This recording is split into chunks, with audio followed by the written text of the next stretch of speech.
Olá, sejam bem-vindos mais uma vez ao meu canal Eduardo Yamane Sonoplasta. Hoje eu vou trazer para vocês um assunto importante, que na qual no mundo da dublagem, em qualquer lugar que nós trabalhamos com audiovisual, nós devemos sempre ter o roteiro. Então, roda a vinheta.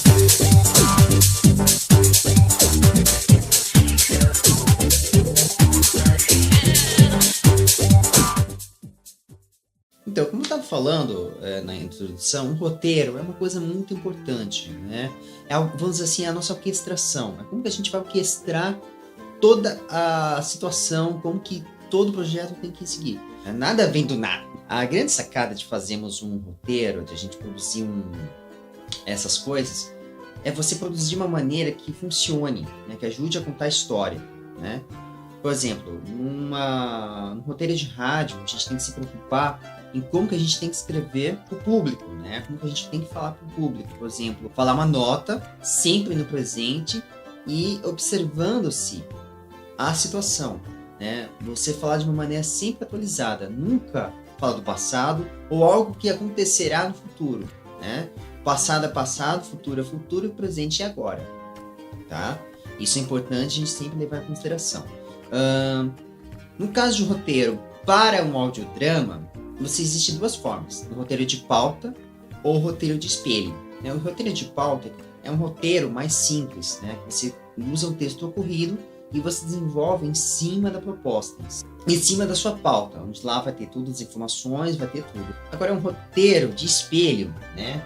É um roteiro mais distribuído, bem mais avantajado em termos de você mostrar o que está acontecendo. Aqui no lado sempre fica a orientação, por exemplo, aqui falando, né? Vou demonstrar aqui um pouquinho mais para vocês enxergarem. Depois eu vou mostrar imagens para vocês darem uma olhada melhor, né? Aqui vai estar, por exemplo, o som de alguma coisa caindo. A sonoplastia tem que estar exatamente aqui. A sonoplastia, a trilha, tudo tem que estar aqui. E aqui no lado fica a pauta, o roteiro de espelho. A gente fica no lado, coloca a parte de sonoplastia, e no outro lado você coloca a parte do texto, das falas. No roteiro de dublagem, nós fazemos um esquema diferente. Vou mostrar aqui para vocês que no roteiro de dublagem é um esquema um pouco diferenciado, um esquema um pouco que a gente coloca a minutagem, né, o tempo que a fala aparece, a pessoa tem que dublar em cima desse tempo. Geralmente eu coloco em minuto, segundo, né? Pode até chegar a hora, mas é muito difícil disso acontecer, só se for em filmes. No caso de filmes, você coloca a hora, tá? Hora, segundos, minutos, sempre assim. No caso de séries, é minutos e segundos, porque é o tempo menor.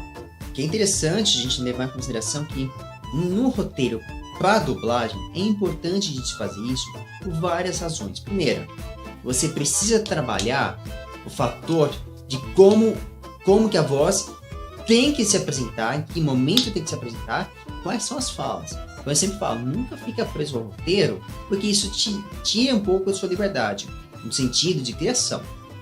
Porque nem sempre o roteiro cabe o que a gente está propondo.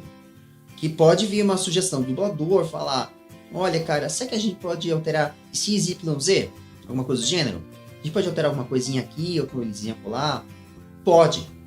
Que a gente tem que dar essa confiança, a gente tem que dar essa liberdade.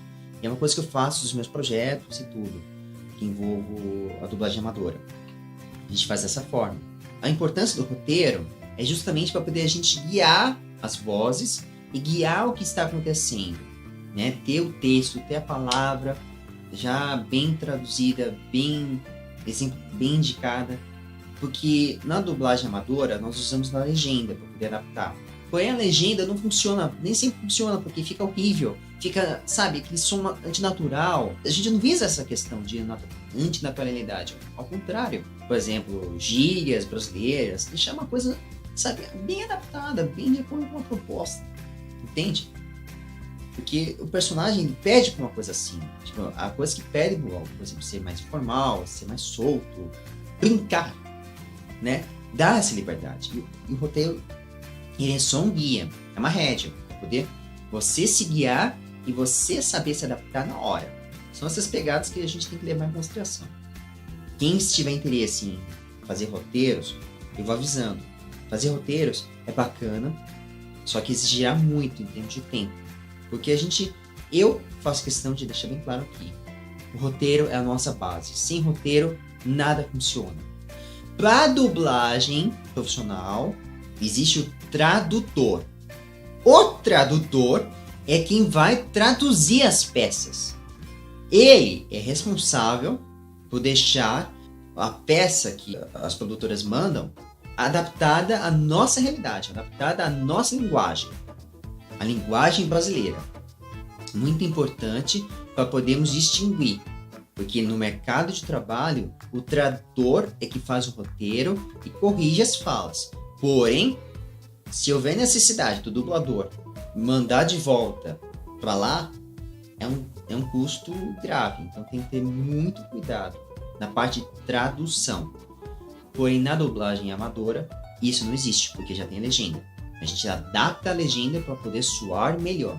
Tentar soar uma coisa mais adequada. Tá? Isso é importante levarmos em consideração. Tudo bem? E a gente vai se falando. Qualquer dúvida, sugestão, crítica, por favor, mandem. E, por favor, eu peço que vocês curtam, compartilhem, se inscrevam no meu canal para poder nos ajudar. A gente vai trazer conteúdos inéditos, conteúdos diferentes, beleza? E é isso, né? E essa é uma das bases para o mundo da comunicação, o mundo do audiovisual. É o roteiro, beleza? Então, até a próxima!